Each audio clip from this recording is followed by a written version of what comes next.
Funnily enough, the Romans actually came up with something called sugar of lead. It's actually, I think it's properly known as lead acetate.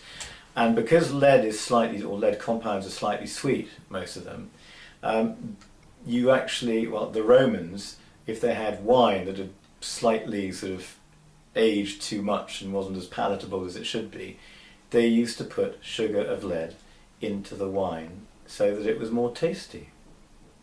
So they were directly consuming the stuff. We've progressed since then, marginally, but it used to be used in solder in tins for food. Clearly it was used as solder in plumbing. So the stuff is pretty much everywhere. So the extent to which we can actually control or minimise our exposure risk on those occasions when we can, absolutely it makes sense to address it. And it's not just from our own direct exposure point of view, but also those others who might be exposed to the risk that we're creating. So typically that might be somebody doing DIY work at home, affecting the family. It could be somebody who's in a lead exposure environment, a painter and decorator for example, in building refurbishment projects, and he's sanding down lead painted